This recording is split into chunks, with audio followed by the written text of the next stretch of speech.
Bonsoir à toutes et à tous, bienvenue dans cette édition d'information. Les titres du journal. Les enseignants du pays ont célébré ce lundi partout en Guinée les acquis du CNRD ici à Conakry sur le palais du peuple qui a servi de cadre à cette cérémonie de soutien au chef de l'État. Enseignants, parents d'élèves et partenaires sociaux ont tous témoigné de leur soutien aux idiots du gouvernement. Et puis le reportage grand format de ce soir nous amène à la découverte d'une centenaire au savoir-faire exceptionnel, Hadia Fanta Djoubate. C'est son nom, une femme au parcours inspirant installée dans le Hamana, c'est à Kouroussa.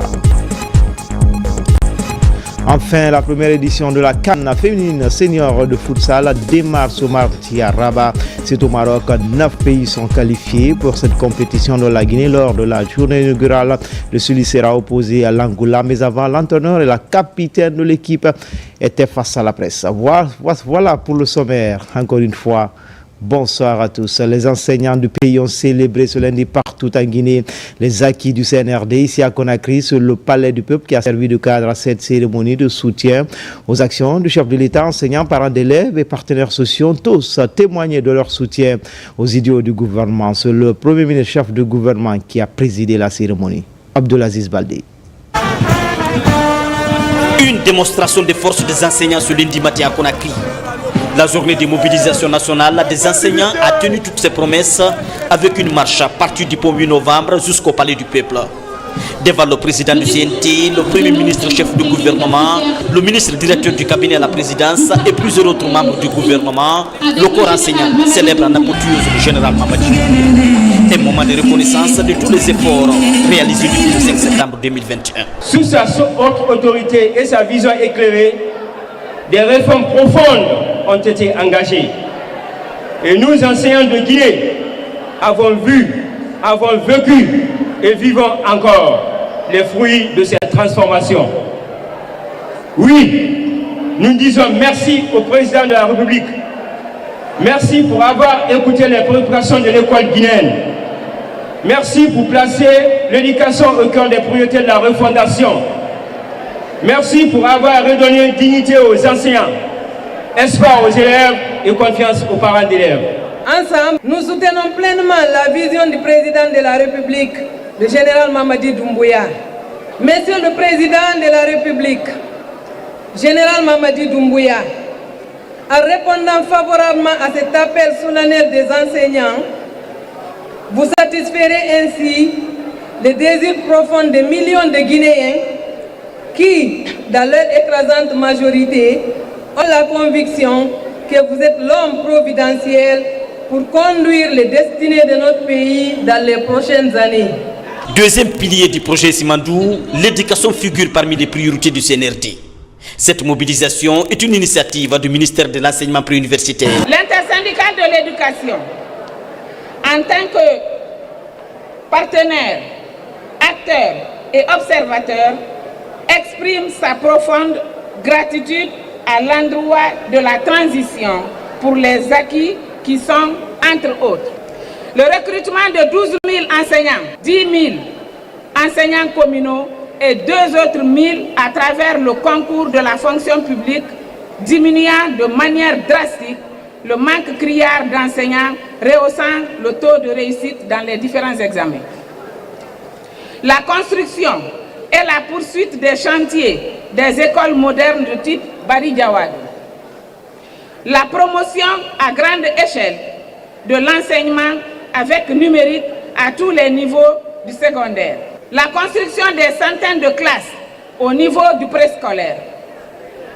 La digitalisation dans l'inscription des candidats aux différents examens, maîtrisant le flux des candidats que nous avons toujours vécu dans ce pays. L'augmentation des salaires à hauteur de 35%.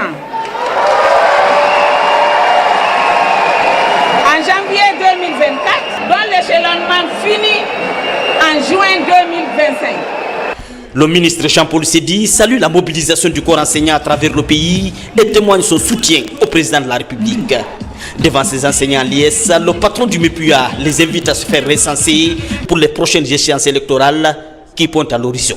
Encore une fois, je vous remercie pour votre mobilisation. Sachez qu'elle est ainsi sur toute l'étendue du territoire, dans chaque préfecture. C'est la même mobilisation des enseignants, par eux-mêmes, Je voudrais que vous soyez partie prenante du RAVEC. Je voudrais que vous compreniez que le RAVEC, le recensement administratif à vocation d'état civil, qui se passe actuellement, est votre activité principale en tant qu'éducateur. Nous sommes le seul corps, avec celui de la santé et des forces de défense et de sécurité, à être présent partout dans notre pays, à être écouté par toutes les populations. Je voudrais que vous vous impliquiez dans ce recensement. Cette journée mémorable de reconnaissance des enseignants à l'endroit du président de la République touche toutes les préfectures du pays avec le slogan « Éduquer, former et bâtir le futur de la Guinée ». L'initiative enchante le Premier ministre et rassure les enseignants de l'engagement du gouvernement dans l'amélioration des conditions de l'enseignement-apprentissage dans un monde en pleine mutation. Enseignants et enseignantes, vous êtes des soldats. La question du développement de ce pays vous incombe. Nous devons réussir le recensement parce que notre environnement, notre vie en tant que collectivité nationale va complètement changer par la suite. La volonté du Jean Mamadi Doumbouya, c'est de faire en sorte que la Guinée change en profondeur, que les errements du passé ne reviennent plus, que la fraternité soit une réalité. Dans différents volets du programme politique qui ont été déclinés depuis le 5 septembre 2021, il y a une ligne qui est claire, rassembler le peuple de Guinée pour son développement, pour sa sécurité, pour la paix et pour une véritable conciliation. Cette journée de mobilisation des enseignants a connu la présence de toutes les communes de la capitale. Dans un esprit de fraternité, ces enseignants se disent favorables à la continuité du général Mamadi Doumbouya pour une éducation de qualité profitable à la Guinée. De son côté, le conseil personnel du chef de l'État était récemment à Touba, dans cette cité sainte. Thierno Mamadouba est venu répondre à l'invitation des populations. C'est dans le cadre de la célébration des acquis du CNRD. Sur place, les populations ont magnifié les efforts du chef de l'État. Une mobilisation suivie d'une cérémonie de lecture du Saint-Coran. Younousa Tawel Kamara. À 52 km du chef-lieu de la préfecture de Gawal, la ville sainte de Touba a accueilli tôt ce dimanche matin une délégation conduite par le conseiller personnel du chef de l'État TMB. Venue initialement pour participer à une cérémonie de lecture du Saint-Coran initiée par les sages, les femmes et les jeunes de Touba, la délégation a été reçue à la rentrée principale de la ville par une population en liesse.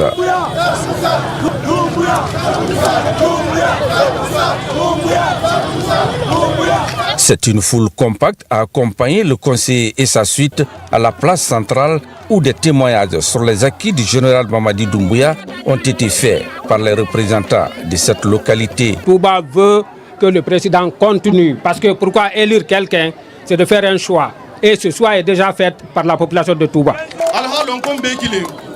La Guinée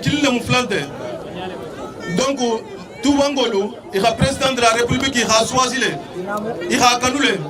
Dans leur discours de circonstances, autorités communales, sages, femmes et jeunes de Touba ont magnifié les efforts du général Mamadi Doumbouya qui, dans ses nombreux projets de développement enclenchés dans le pays, a fortement pensé à leur localité. Ici, c'est du 100%. 100%. Le général Doumbouya a choisi Touba. Le général Doumbouya aime Touba et vous le savez. Oui. Et vous avez déjà la preuve, n'est-ce pas? De là, l'émissaire du chef de l'État et sa suite se sont rendus à la mosquée centrale pour des prières suivies de la visite de mausolée du fondateur de la ville sainte de Touba. Ici, des prières et bénédictions ont été aussi formulées à l'endroit du chef de l'État, le général Mamadi Doumbouya. La cérémonie de lecture du Saint-Coran organisée par les sages de Touba s'est déroulée dans la case sacrée où, depuis sa création, toutes les décisions sont prises ici.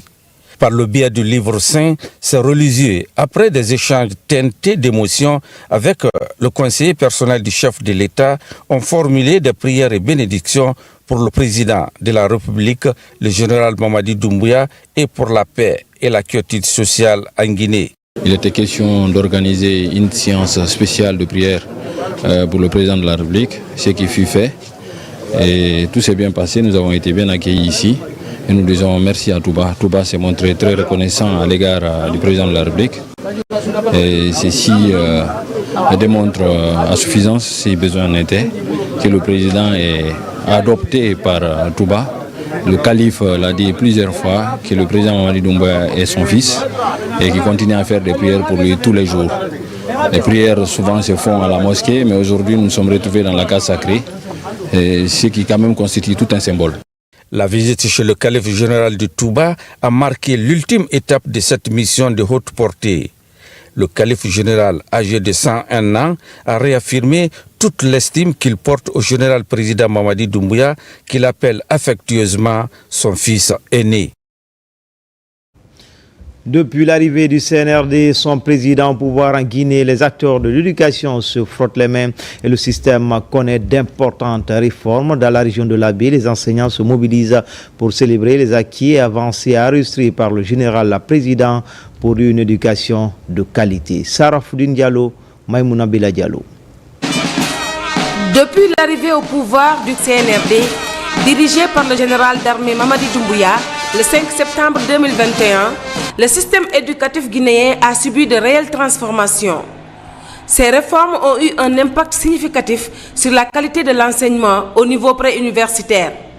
Les enseignants de la région de l'Abbé, en réponse aux directives du ministère de l'enseignement préuniversitaire et de l'alphabétisation, ont organisé d'importantes mobilisations pour exprimer leur satisfaction quant aux avancées réalisées par le régime actuel. Nous soutenons pleinement la vision du président de la République, le général Mamadi Doumbouya. C'est pourquoi nous souhaitons et proposons sa candidature à la magistrature suprême. En répondant favorablement à cet appel solennel des enseignants, vous satisferez ainsi au désir profond des millions de Guinéens. Dans le secteur de l'éducation, des progrès significatifs ont été réalisés en matière d'accès, de qualité et de gouvernance.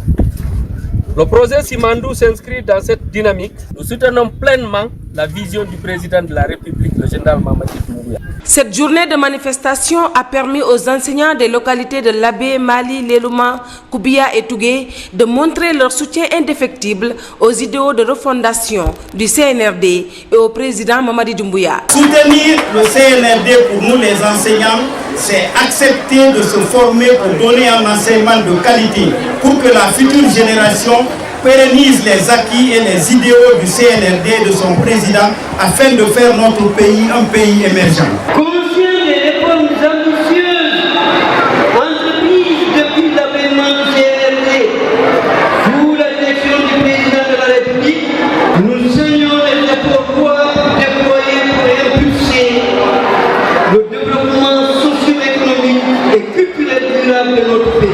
Il est indéniable que le gouvernement guinéen, à travers son ministère de l'enseignement préuniversitaire et de l'alphabétisation, fait de la qualification du système éducatif et de l'amélioration des conditions de travail et de vie des enseignants une priorité nationale.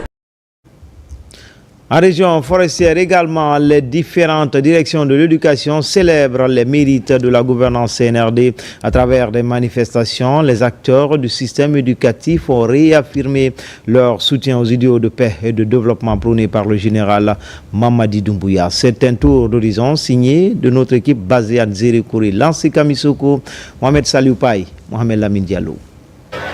C'est une manifestation qui se déroule simultanément dans toutes les directions préfectorales de l'éducation du pays. En Guinée forestière, de Guékédou à Yomou, en passant par Massanta Zérékoré, une marée humaine accompagne ce mouvement enclenché par les acteurs de l'enseignement préuniversitaire. Les enseignants de Guékédou étaient puissamment mobilisés aujourd'hui pour célébrer les acquis généraux d'armée dans le système éducatif. D'exprimer notre reconnaissance au président de la République, le général d'armée Mamadi Doumbouya et au CNRD.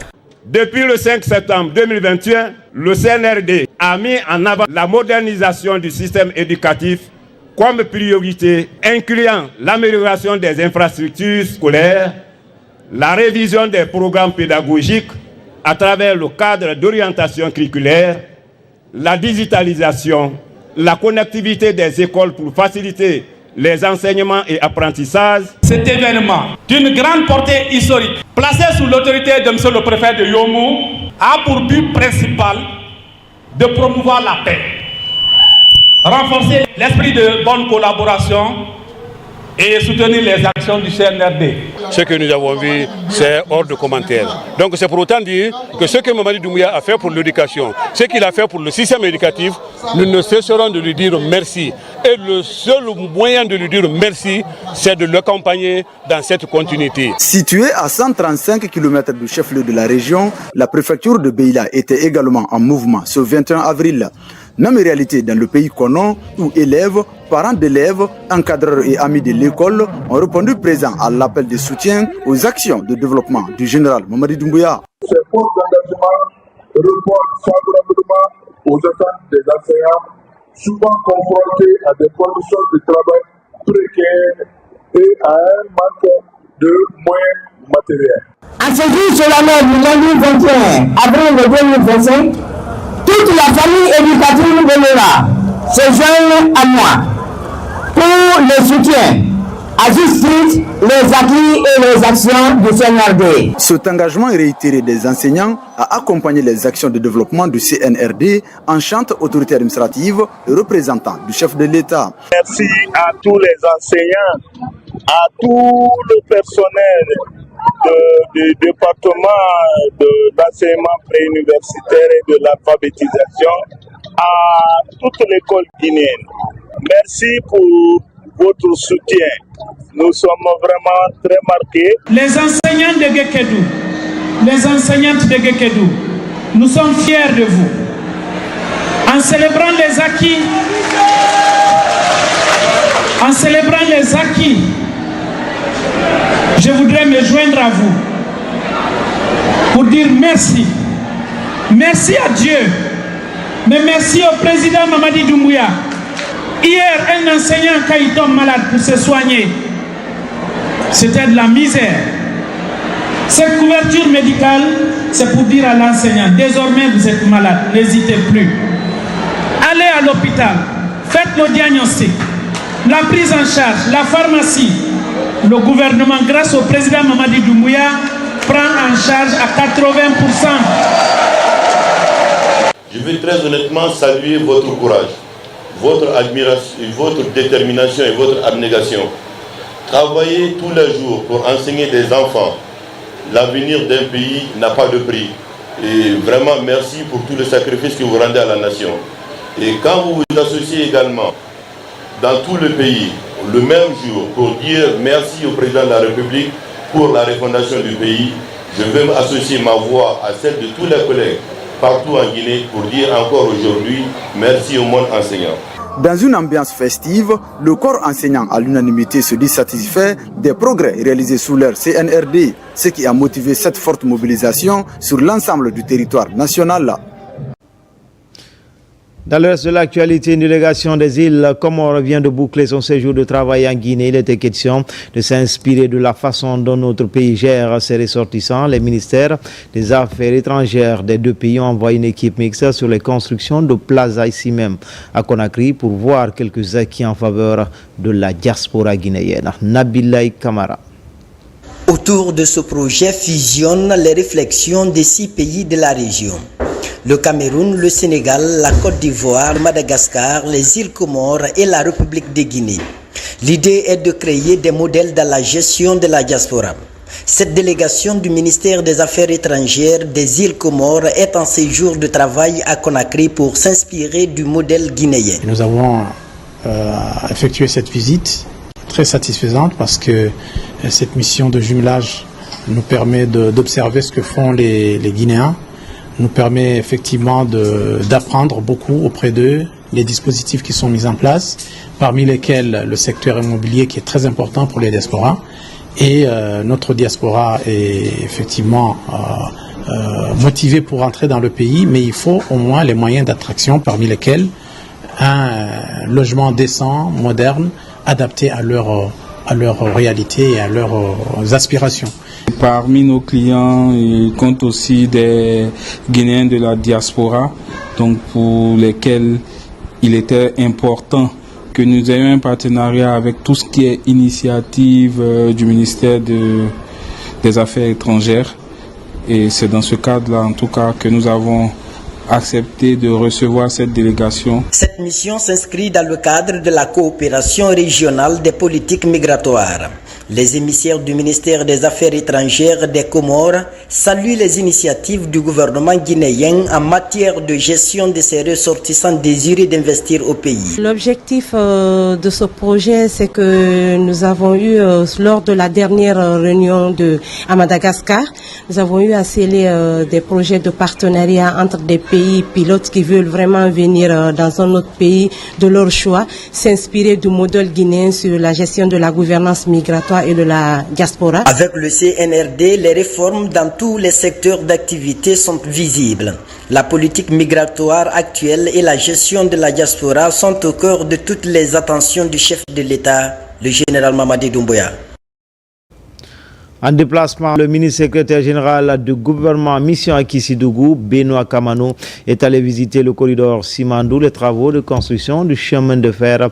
Il a également pris part à la marche des enseignants. Abdou Karifa Keita, Abakar Junior Kamara, envoyé spéciaux.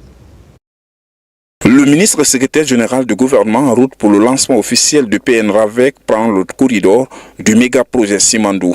Le plus long chemin de fer de la sous-région se construit avec les normes internationales.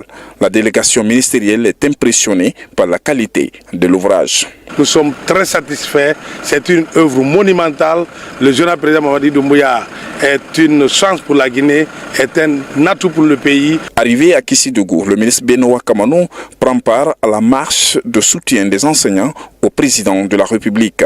Une marche qui mobilise toutes les couches sociales de la ville de Kissi-Kabaketa.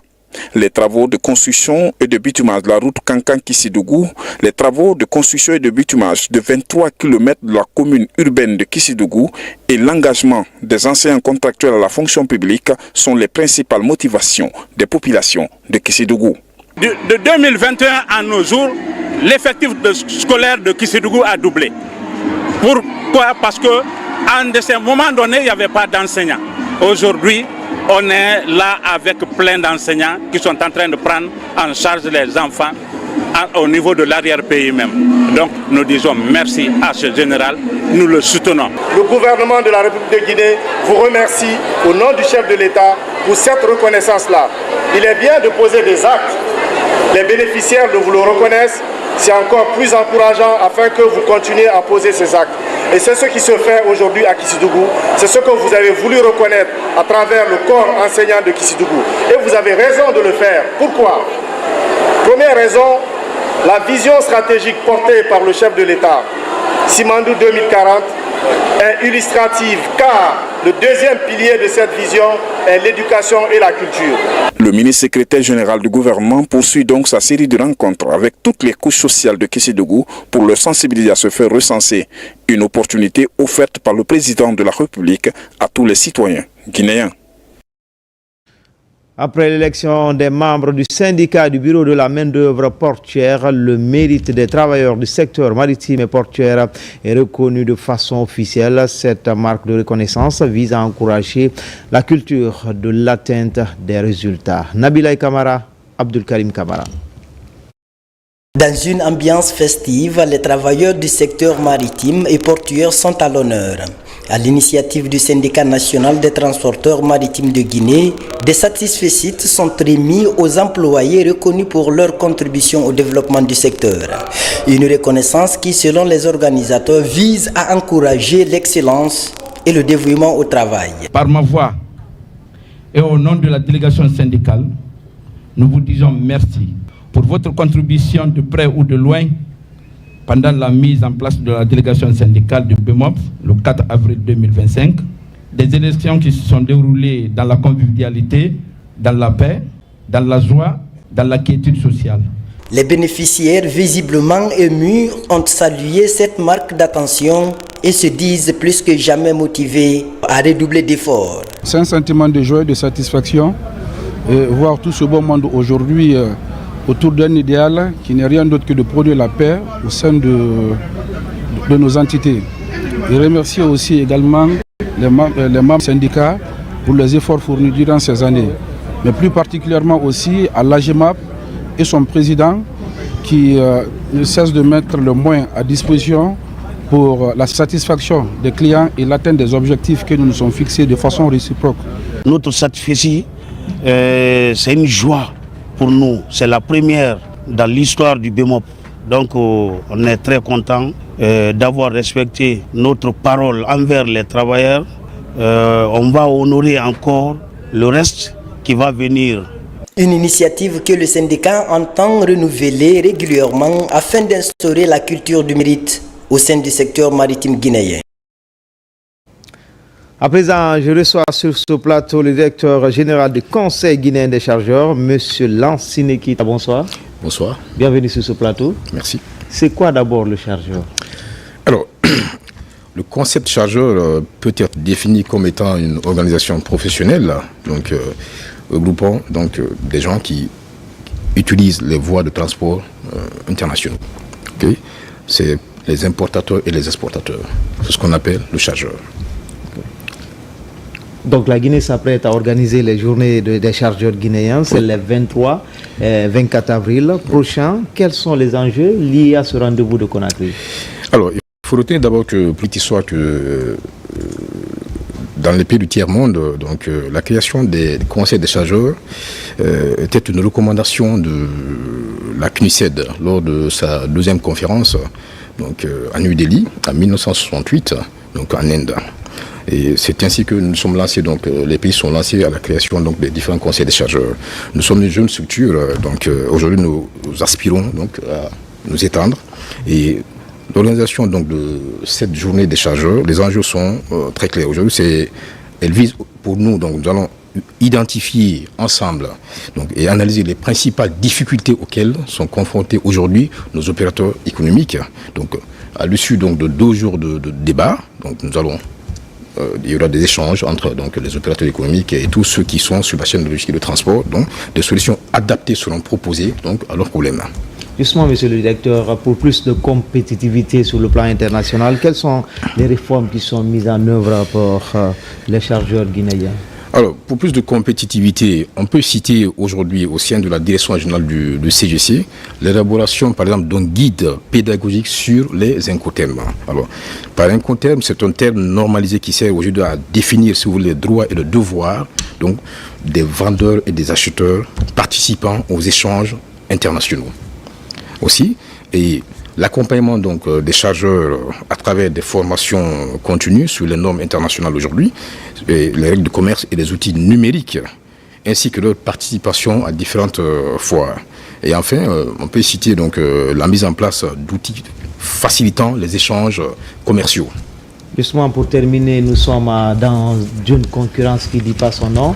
Aujourd'hui, quelles sont les réformes et les dynamiques mises en branle pour profiter de l'expérience, surtout des autres pays amis?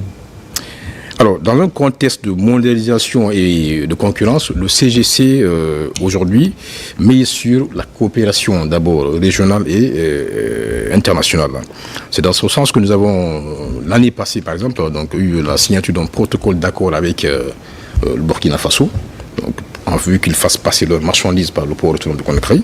Et nous sommes en vue d'aussi un deuxième protocole d'accord avec le Niger, qui est l'un des pays invités d'honneur à cette première édition de la journée des chargeurs guinéens. Il faut retenir que nous sommes entourés quand même de pays qui n'ont pas de façade maritime, tels que le Mali. Dans le jargon maritime, on parle de pays de l'interland. Donc aujourd'hui, oui, nous passons par la coopération. Ok, merci monsieur le directeur d'être venu sur ce plateau. À très vite. Je vous remercie. Ok, je vous rappelle que nous étions avec le directeur général du Conseil guinéen des chargeurs, M. Lansine Keita. Dans l'actualité également, le reportage grand format de ce soir nous amène à la découverte d'une centenaire au savoir-faire exceptionnel. Hadja Fanta Djoubati, c'est son nom, une femme au parcours inspirant installée dans le Hamana, c'est à Kouroussa, griotte, et passionnée des métiers d'art comme le tissage depuis sa jeunesse. Elle continue d'exercer son métier avec passion pour comprendre les secrets d'une telle longévité doublée d'une bonne santé. La centenaire s'adresse à la nouvelle génération. Images et témoignages, Djamoukaba. Vivre 100 ans n'est pas forcément synonyme de tristesse ou de maladie. À Kouroussa, Hadja Fanta Djoubati en est un prestigieux exemple. Dans le quartier comme Oninda, elle demeure encore presque infatigable. Issue d'une grande lignée de griots, la centenaire a composé pas mal de mélodies à la gloire de feu camarade Ahmed Sékou Touré. Témoin des grands événements du pays, Hadja Fanta maîtrise encore ses répertoires musicaux pour rafraîchir les mémoires. Kokolomba, jamana ni dele fe manjugo, kulumba manjo kuine java jamama, kulumba manjo kuite java jamanyama, kulumba manjo kuine fela janmama. Sidi mankande ture, tombonda manjambirete, ture gana mande mori, jane gana mande mori, berete gana mande mori, sise gana mande mori. Ses passions, le micro et l'artisanat pour tenir le moral et le physique au top. À son 3e âge, Hadja Fanta entretient encore la flamme du tissage traditionnel qui a tendance à disparaître. Si la vieillesse ralentit son rythme de production, cela ne l'empêche pas de recevoir encore des commandes. Même si son état de santé est fragile, rien ne l'arrête. Pour revaloriser son métier considéré comme une valeur culturelle à transmettre de génération en génération.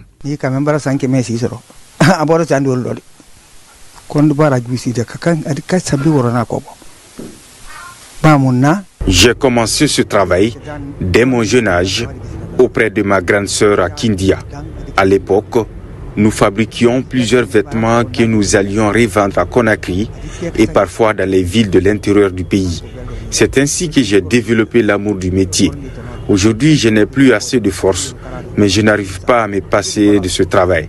C'est la seule activité qui me permet d'oublier les caprices de la vieillesse. À 100 ans, Hadja Fanta Djoubati veut tout essayer pour continuer à être utile pour la société et marquer son existence dans la tranquillité. Pour comprendre les secrets d'une telle longévité doublée d'une bonne santé, la centenaire s'adresse aux jeunes filles. Pour Hadja Fanta, s'interdire certains plaisirs pendant la jeunesse est l'un des secrets de la longévité pour souffler plus de bougies.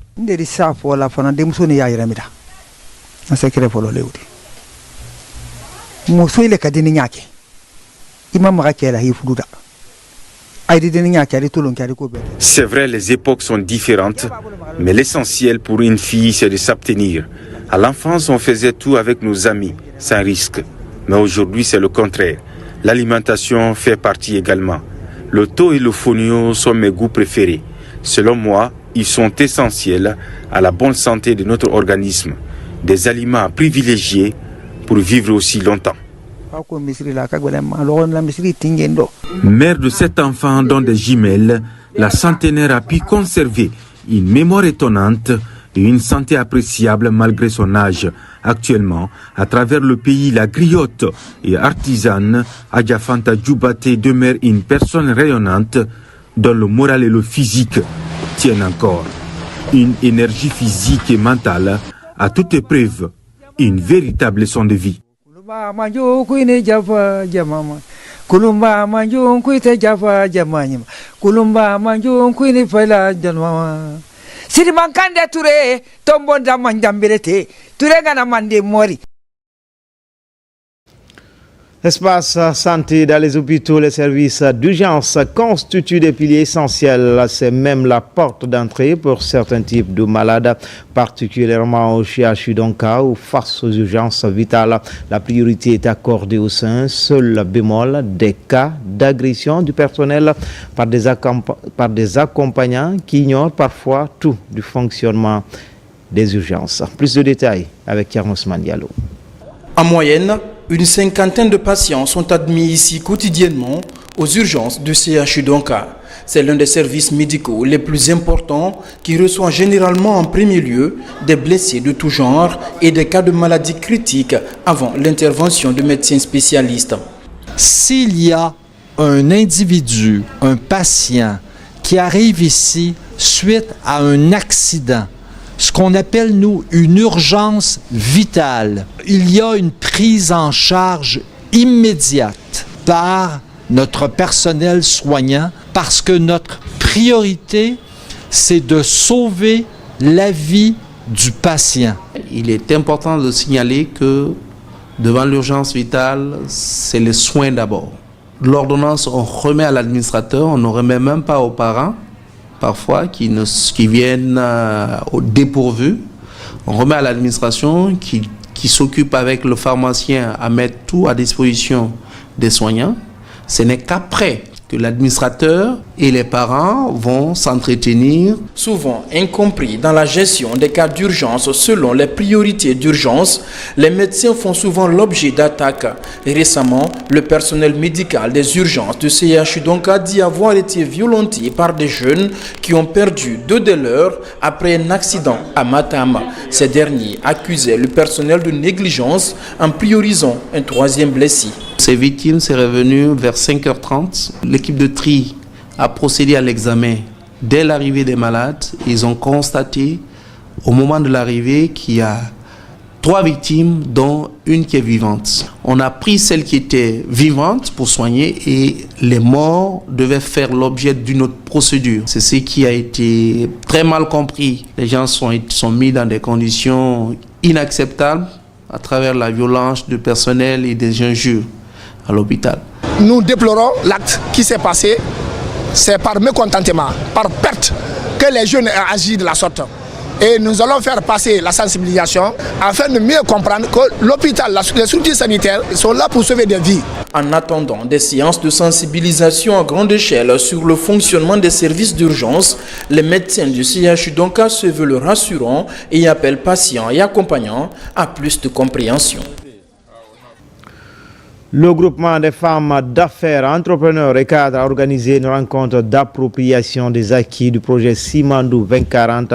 Les axes prioritaires, les opportunités d'emploi et d'affaires ont été longuement évoqués. Elles soutiennent ce programme et comptent jouer leur partition dans ce méga projet. Komara Moussa. C'est une journée de réflexion sur les acquis du plus grand projet minier Simandou.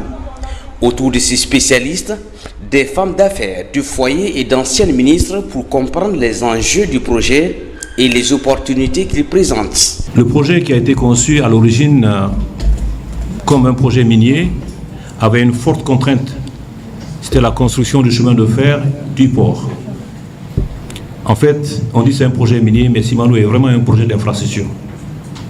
Et justement, puisqu'on parle des acquis, le premier acquis du CNRD et du président, c'est justement la posture que le gouvernement guinéen a pris pour aborder le projet. En reconnaissant que si la question des infrastructures n'est pas résolue, le projet ne peut pas avoir lieu. Donc, créer la compagnie du Transguinéen, la CTG, qui est aujourd'hui une société qui appartient à la fois aux partenaires industriels, mais également au gouvernement guinéen, dans une proportion de 15% des parts non dilutives et non cessibles. À ce rendez-vous d'échange et de partage, les 5 piliers du programme Simandou 2040 sont cernés. Notre structure va vulgariser ce projet, informer les femmes des villages jusqu'à la capitale. Ça sera notre rôle principal. Quand on se dit femme d'affaires, on doit composer avec l'État en place. Et c'est pour la raison pour laquelle nous nous sommes regroupés, on a fait appel à toutes les couches, à la synergie des femmes, pour qu'on puisse aussi sortir officiellement, manifester notre engagement pour Simandou 2040, pour le soutien au général Mamadi Doumbouya. Avec ses gisements de fer d'une richesse exceptionnelle, Simandou promet et rassure.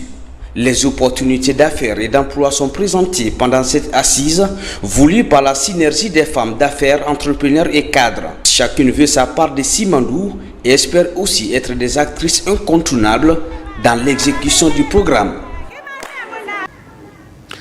Lutte contre les violences basées sur le genre, le gouvernement et ses partenaires mènent toujours la croisade. L'Institut national de la statistique et l'Observatoire national de la protection sociale échangent sur la collecte et la centralisation des données. L'opération est appuyée par Enabel. Tabansila, Youssouf Kamara.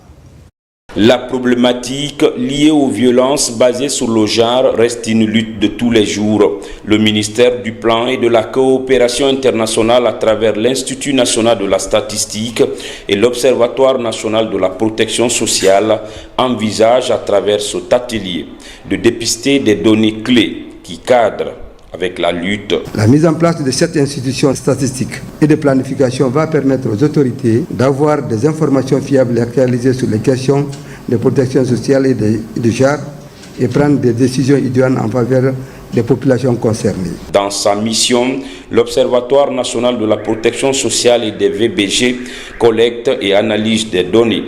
Le principe est d'éclairer les politiques publiques, mais aussi améliorer leurs interventions. Il y a un déficit en matière de données statistiques sur la protection sociale et des violences basées sur le genre. Et c'est pourquoi le gouvernement guinéen a jugé utile, depuis décembre 2022, créer une institution qui est l'Observatoire, chargé de collecter, d'analyser et de traiter toutes les informations relatives à la protection sociale et des violences basées sur le genre. Dans ce cadre, le gouvernement bénéficie de l'accompagnement de plusieurs partenaires techniques et financiers, comme Enabel. Enabel s'est engagé à accompagner le gouvernement sur plusieurs thématiques, dont la lutte contre les violences basées sur les genres en Guinée.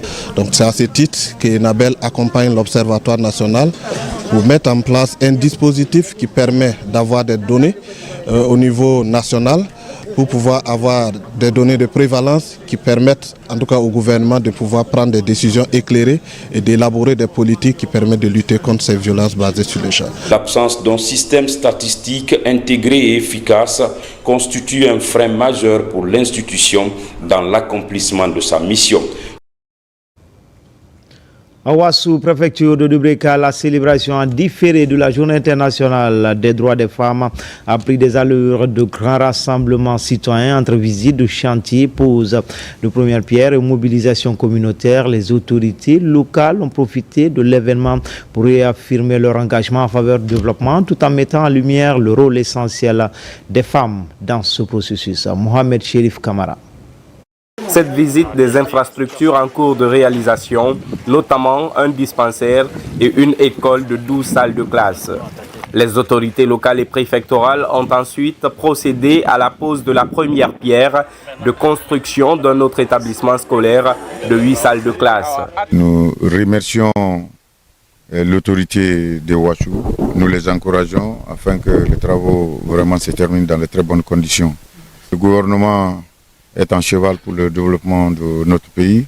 Au nom de la population de Ouassou, pour vous exprimer toute notre reconnaissance à cette occasion solennelle, la vaillante population de Ouassou me charge de vous dire qu'elle adhère sans condition aux idéaux du CNRD. Il s'agit d'investissements locaux de la commune rurale de Ouassou pour promouvoir l'éducation de la zone et booster le développement à la base. Nous profitons de ce moment précieux pour exprimer les sollicitudes des citoyens et citoyennes de Ouassou, à savoir la construction d'un marché à Ouassou, le dégel du compte bancaire de Ouassou affilié dans une banque primaire, la construction de puits de forage dans certains villages en crise d'eau. D'où une préoccupation majeure de toutes les femmes au sein de notre communauté. Les femmes de Ouassou, fortement mobilisées pour la célébration de cette journée, se réjouissent des progrès visibles dans la localité. Elles voient dans ces projets une réponse concrète aux besoins de la population et un signe encourageant que les choses avancent enfin dans leur zone. Sport, football, la première édition de la CAN féminine senior de futsal démarre ce mardi à Rabat. C'est au Maroc. 9 pays sont qualifiés pour cette compétition de la Guinée. Lors de la journée inaugurale, le Sili sera opposé à l'Angola pour la traditionnelle conférence de presse d'avant-match. L'entraîneur et la capitaine de l'équipe débattent des enjeux de cette rencontre. Kadiatou Traoré, envoyé spécial. Pour cette première édition de la Coupe d'Afrique des Nations de futsal féminin, la Guinée a effectué sa première séance d'entraînement ce dimanche au complexe sportif Ibn Yassine. Ce lundi, le coach et la capitaine étaient face à la presse pour la traditionnelle conférence. Une occasion pour les hommes de médias de poser plusieurs questions relatives aux préparatifs de cette compétition. Pour le coach Abdul Karim Koumbassa, cette participation de son équipe à cette compétition est tout d'abord un honneur et une fierté qui se traduisent par l'engagement et la détermination de son équipe, surtout lors de cette première sortie contre l'Angola. L'Angola, c'est des pays qui ont de grands moyens. Donc, ils ont pu développer leur football, se renseigner, surtout le futsal, très vite. Même sur le football ordinaire, l'Angola est très vite parti. Et l'Égypte, ça c'est les anciens. Nous le connaissons sur le plan africain. Donc la Guinée, par rapport à ces deux pays-là, sur le papier, ils passent. Mais sur le terrain, c'est pas ça. Sur le terrain, on se battra par tous les moyens pour pouvoir les contenir. Les joueuses sont conscientes de l'enjeu de cette première rencontre face à l'Angola, qui ces derniers temps réalise de grosses performances en football. Vu que c'est la première fois pour nous, ok, mais on veut faire quelque chose de nouveau. On va donner le meilleur de nous-mêmes. C'est qu'on fait face à des grosses nations de cette discipline, mais c'est pas la même problème. Nous ici, nous sommes là pour quelque chose. Nous sommes là pour un objectif et on doit relever le défi, Inch'Allah. Guinée-Angola, c'est au complexe sportif Moulay Abdallah de Rabat, ce mardi 22 avril 2025 à 14h au Maroc, soit 13h, temps universel. Enfin, page noire, le pape François a tiré sa révérence à 88 ans. Ce lundi de Pâques, 21 avril, au lever du jour à Rome. Très vite, la nouvelle a été officiellement confirmée par le Vatican. Il était en convalescence depuis le 23 mars dernier. Dimanche, jour de Pâques, le souverain pontife a prononcé la bénédiction depuis le balcon de la basilique Saint-Pierre. Il était apparu épuisé, originaire d'Amérique latine. George Mario Bergoglio, devenu François, aura marqué l'histoire par son humilité, sa simplicité et son engagement pour les démunis. Commentaire, Abraham Christophe Conté. Douleur et consternation. Le monde catholique en deuil. Le Vatican a confirmé enfin une nouvelle qui attriste des millions de fidèles à travers le monde. Le pape François est décédé aujourd'hui à l'âge de 88 ans. Élu en mars 2013, George Mario Bergoglio, devenu François, était le 266e pape de l'Église catholique. Premier pontife venu d'Amérique latine, il a marqué son pontificat par son humilité, sa proximité avec les plus pauvres et ses positions progressistes sur de nombreux sujets sensibles, notamment la question de l'avortement, de l'homosexualité et être plus proche des pauvres, les fragiles. Pendant plus de 10 ans, François a tenté de moderniser l'Église. Il a œuvré pour une Église plus ouverte, prônant le dialogue interreligieux, l'écologie et la lutte contre les abus. Un pape souvent déroutant, parfois critiqué, mais toujours profondément engagé. Le Vatican a annoncé que les funérailles auront lieu dans les prochains jours selon un protocole exceptionnel réservé au pape décédé en exercice. C'était tout pour les infos. Tout le plaisir a été pour moi de vous servir. L'actualité se poursuit sur le www.rtgguinée.info. À demain pour d'autres actualités sur la Guinée, notre paradis terre de richesse et d'innovation. Inch'Allah.